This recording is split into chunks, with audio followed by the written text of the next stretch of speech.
In this third session of the poem The Solitary Reaper, let us now look at the poetic devices and figurative language used in the poem. First, allusion. The Solitary Reaper contains a number of allusions to important poetic traditions. Some of these allusions are direct and specific, some of them are general and thematic.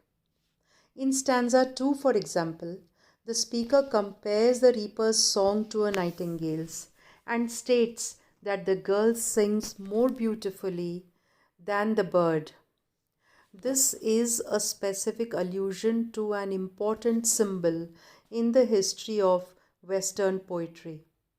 Beginning as early as the ancient Greeks, the nightingale served as a symbol for poetry itself, in part because of the beauty of the bird's song. To compare the reaper to the nightingale is thus to measure her against poetry itself, its history, its traditional resources. This specific allusion thus allows the speaker to make a more general claim. Not only is her song more beautiful than a nightingale's, it also exceeds the resources and the beauty of poetry itself. It is somehow beyond poetry, at least as the speaker understands it.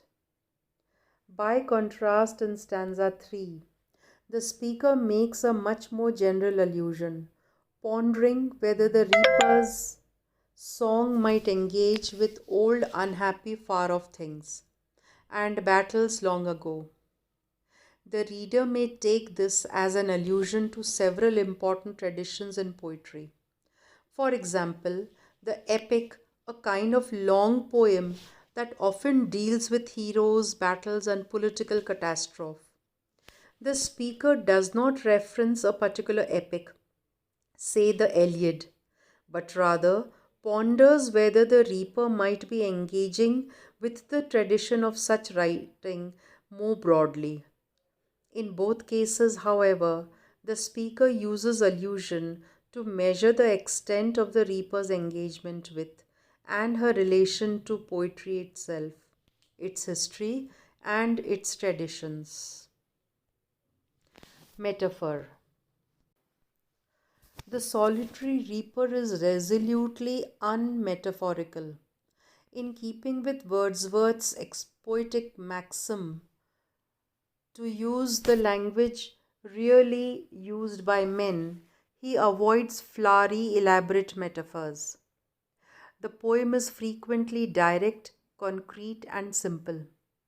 The major exception falls in stanza 2, where the speaker compares the reaper's song first to a nightingale's chaunt and then to a cuckoo's voice. In contrast to the direct simplicity of the rest of the poem, these metaphors feel poetic. They are elaborate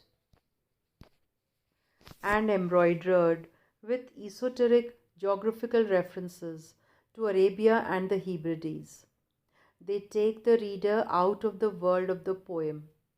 They make the reader think about far-flung things, distant from the reaper's simple song. The metaphors, in fact, feel off, out of keeping with the rest of the poem, and intentionally so.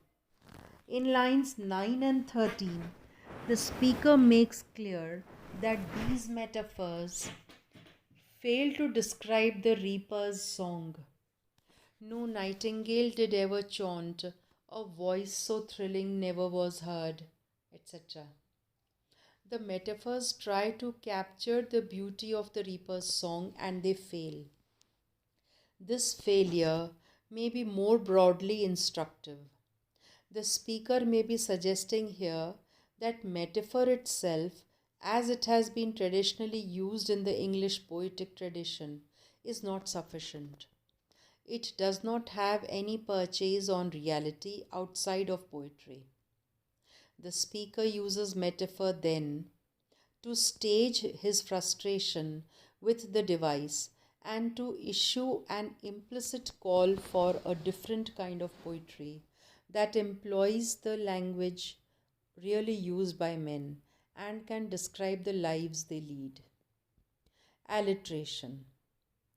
The Solitary Reaper is a poem about music, the poem that tries to describe the effect of music, the way particularly beautiful music haunts the people long after they have heard it. The poem struggles to do so. It finds traditional poetic techniques like metaphor insufficient to describe the reaper's song. However, the speaker finds more success in less flashy devices like alliteration. The poem's use of alliteration is subtle and quiet. One might miss it on an initial reading. For instance, in the final stanza, the speaker employs a repeated I sound which braids the passage together.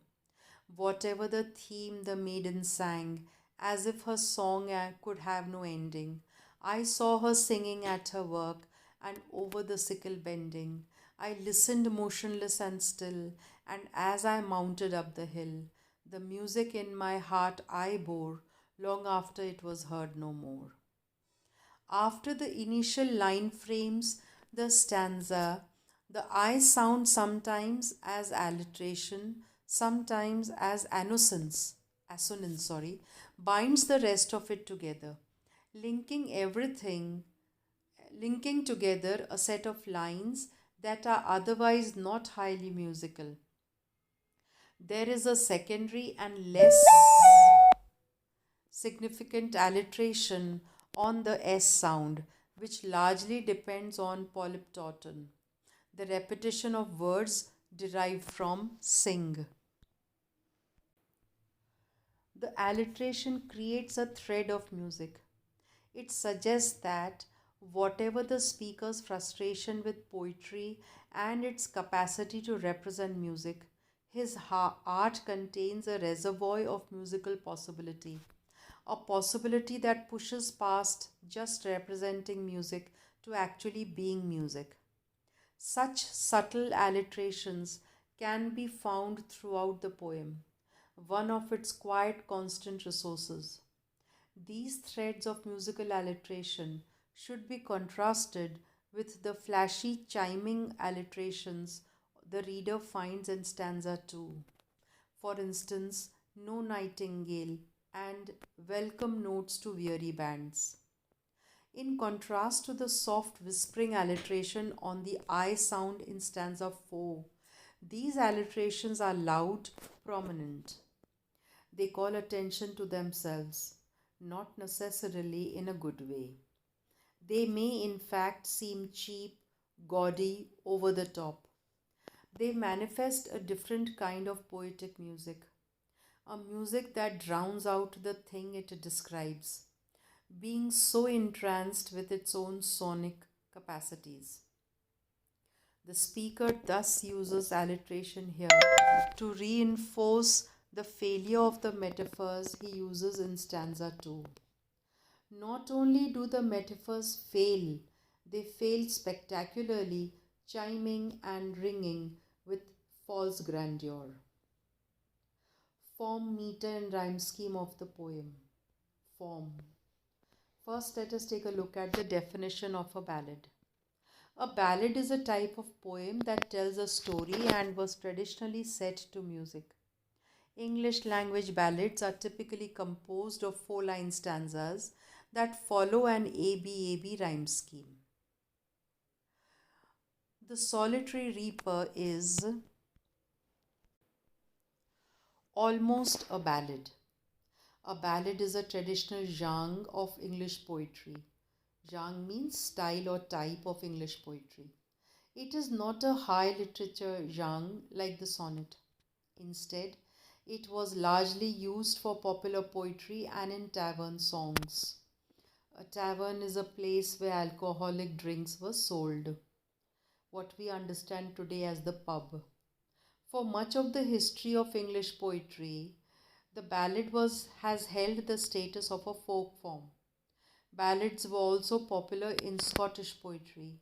Indeed, it seems likely that the song that the reaper is singing in the poem, whatever it was, would have been a ballad. Ballads usually alternate between lines of iambic tetrameter and lines of iambic trimeter. This is called common meter. They are rhymed A, B, C, B, which means that the second and fourth lines rhyme, but the first and third don't rhyme. They have no constraints as to the number of lines. And as they travelled through taverns and were printed on broadsheets, they often expanded and contracted as many authors added and then cut new stanzas. Wordsworth's poem closely imitates the standard ballad and also deviates from it. The poet tries to imitate a popular folk form, but his imitation falls flat.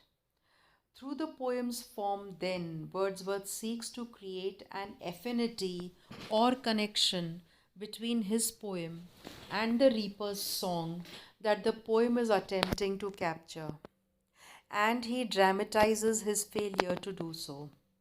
Similarly, the first four lines of each stanza are rhymed either ABCB or ABAB, more or less a standard rhyme scheme for a ballad, but the next four lines switch into couplets rhymed CCDD.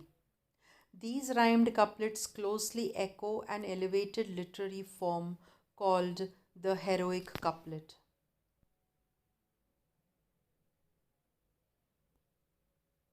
What this means is that each stanza of the poem and the poem more generally starts out looking and sounding like a ballad but fails to follow exactly the traditional formula. It ends up sounding much more elevated and elite. There is thus a conflict between high and low, popular and elite, forms baked into the poem. The poem switches between the two without deciding which mode of writing is superior.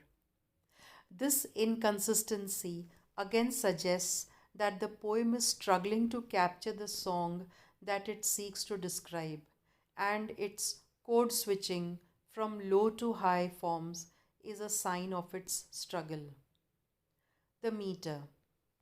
The solitary reaper alternates between two meters, iambic tetrameter and iambic trimeter. Most of the poem is in iambic tetrameter, while each stanza also contains a single line in iambic trimeter, the fourth line of each stanza. Dear students, here I would like to tell you that maybe I've said this before, every word or literary term that you do not understand, please look up the meanings and note them down or learn them. The poem thus comes close to but fails to observe common meter, the meter most often used in English ballads. In common meter, iambic tetrameter and iambic trimeter lines alternate. The first and third lines of each stanza are in tetrameter, the second and fourth in trimeter. The ballad and its meter were used in popular songs. It was primarily a folk form. In Lyrical Ballad 1798, Wordsworth and fellow poet Samuel Taylor Coleridge attempted to claim it as a literary form as they worked to use the unpretentious speech and simple verse forms of everyday people in poetry. In The Solitary Reaper, Wordsworth seems less sure that such a project can succeed. The poem calls into question the extent to which poetry can adequately capture the reaper's song, which was itself most likely a ballad. The meter, which flirts with but ultimately breaks from the expected common meter of a ballad, signals this failure, embodying both the poet's attempts to affiliate his work with folk forms and his inability to do so.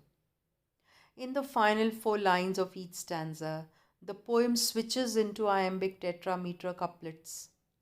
This form closely recalls the heroic couplet, a form prized in the 18th century by elite learned poets like Alexander Pope.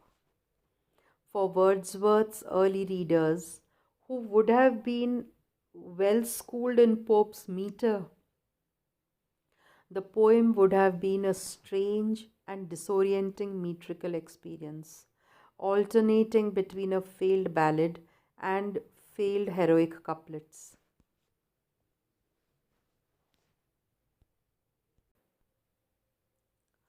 The poem seemingly cannot decide whether it wants to affiliate itself with high or low forms and thus switch between the two at regular intervals. The meter is loose and conversational throughout. The poem contains many substitutions, especially trochees, stressed and unstressed, in the first foot. For instance, the first four lines of the poem all begin with a trochee, before settling into the unstressed, stressed iambic rhythm. Behold her single in the field, yon solitary highland lass, reaping and singing by herself, stop here or gently pass. The rhyme scheme. Each stanza of the solitary reaper is 8 lines long. These 8 lines may be divided in half, yielding to 4-line units. In the first 4 lines of each stanza, the poem employs a crisscross rhyme in which it rhymes A, B, C, B or A, B, A, B. In the second 4 lines of each stanza, the poem rhymes subsequent lines producing D, D, E, E or C, C, D, D depending on the stanza. What this means is that each stanza's rhyme scheme is internally divergent. They each contain 2 separate rhyme schemes. Another way to put it would be to say that the stanzas are composites in which 2 rhyme schemes have been combined. This composite rhyme scheme is potentially significant for the interpretation of the poem. The opening 4 lines of each stanza follow the standard rhyme scheme for a ballad, which traditionally rhymes in a crisscross pattern in 4-line units A, B, C, B, D, E, F, E, etc. The poem and each stanza begins by generally looking and sounding like a ballad, but then deviates from that pattern, falling into couplets, a rhyme scheme associated less with popular song and more with polished, intellectual, upper-class poetry. The poem's varied rhyme scheme thus marks its distance from the ballad, the solitary reaper's song that it imitates and describes. For the most part, the poem uses perfect rhymes, strong and clear, unhesitating. There are 2 important exceptions. In the first and third lines of the poem, the speaker rhymes field and herself or tries to rhyme them. Even in a generous account, these words do not rhyme. The poem thus opens with a moment of awkwardness as the poet struggles to find a language adequate to the music he heard from the lass or from the girl. Similarly, in the first and third lines of the fourth stanza, the rhyme breaks down. The speaker offers sang and work as end words, an awkward and unrhyming pair. Thus, this is a significant disruption. The failed rhyme suggests that there is some opposition between singing and working. Needless to say, this opposition does not exist for the reaper, who sings as she works. It is a limitation of the speaker's own relationship with the song. These 2 breaks in the rhyme come in structurally similar places in the poem. The first and fourth stanzas both describe the reaper herself, while the second and third stanzas try to describe her song. In these breaks, the poem most likely resembles the rhyme scheme of traditional ballads, as though the poem starts out in close sympathy with the reaper and then falls away.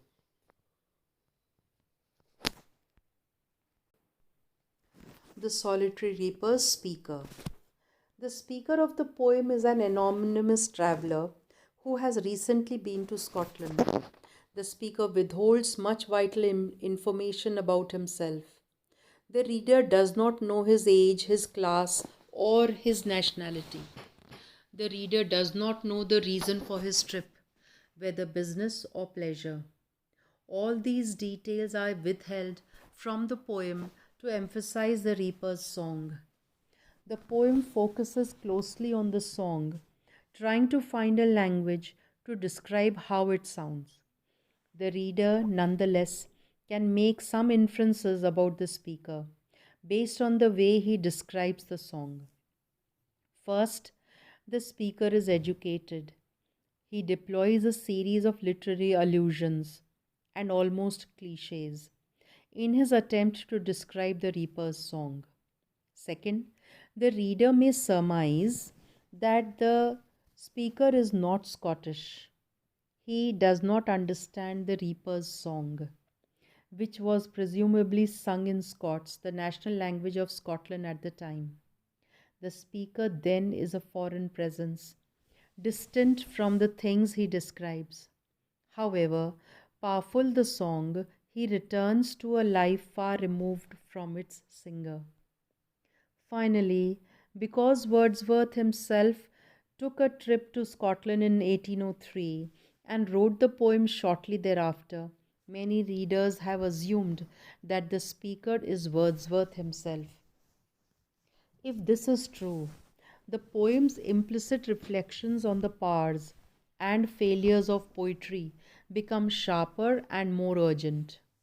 Wordsworth was, at the time he wrote the poem, engaged in a series of important battles over how to write poetry, what poetry should and shouldn't be.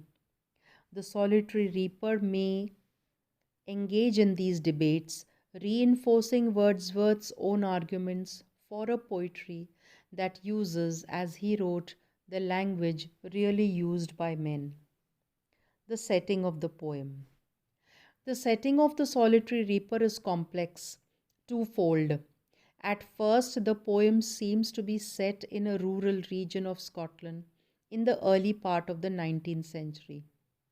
Indeed, it was composed after the poet visited Scotland with his sister in 1803. It describes a rural world, valleys and grain and sickles and fields. The speaker of the poem seems to be observing that rural world directly, describing what he sees immediately in front of him. However, the switch to the past tense in the poem's final stanza suggests that the truth may be more complicated. As the speaker reveals in the poem's final lines, he is describing a memory. Though he tells the reader about his experience in Scotland, he is elsewhere, some other part of England, from which he reflects on his travel. The poem thus has two settings. On the one hand, there is a scene that it describes in detail.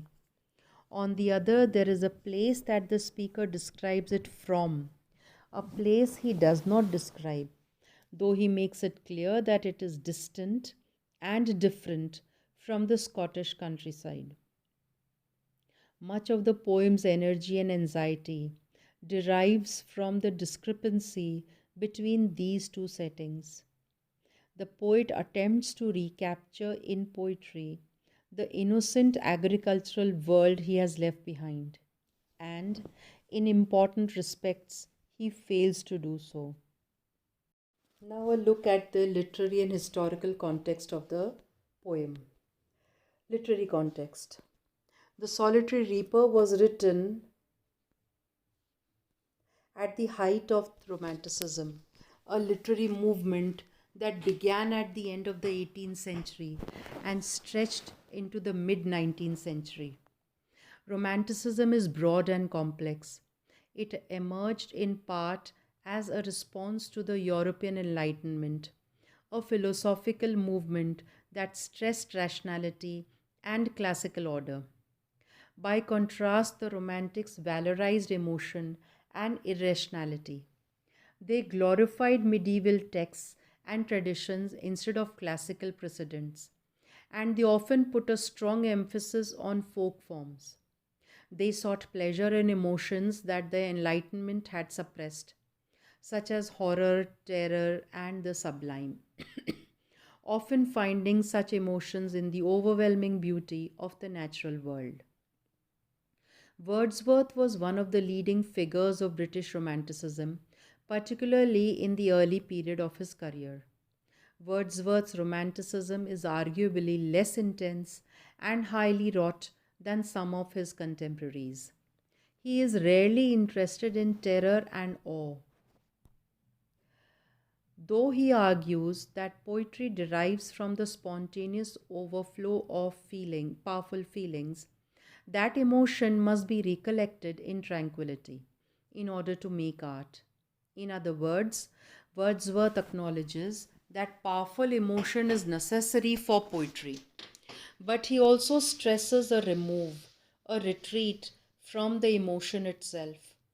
The poet requires a bit of distance in order to process his emotions and make them into art. Wordsworth's affiliations with Romanticism are often felt most strongly in his interest in folk forms. In Lyrical Ballads, published in 1798, co-written with the poet Samuel Taylor Coleridge, Wordsworth attempts to use the language really used by men in his poetry, avoiding the high diction and classical allusion that had clotted much poetry produced in the 18th century. Similarly, he employs forms like the ballad, folk forms, mostly used for popular songs, and broadsheet verse. Against the classicism of 18th century poets like Alexander Pope, Wordsworth uses everyday language and everyday forms to talk about humble, unpretentious subjects. The solitary reaper might be described as a collision between these two ways of writing. It employs a modified ballad form and it describes a quotidian agricultural scene, finding great beauty in that scene. And it does so at some distance, reflecting on the spontaneous overflow of powerful feelings in tranquility. But it also tries to do so with traditional classical poetic techniques, for instance, comparing the reaper to a nightingale. The failure of this language to adequately describe the reaper's song supports Wordsworth's broader project to argue that the traditional ways of English poetry have become cliches and that such poetry cannot capture this lovely but unpretentious rural scene. A new kind of language and a new kind of poetry will be necessary, the poem suggests. Historical context.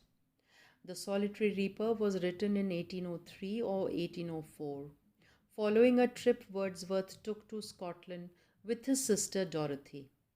It was published in 1807. The poem thus belongs to an important transitional period in English political and economic life. The radicalism of the French Revolution had collapsed into terror and murder, while its idealism had initially attracted many young English intellectuals. Its failure turned them away.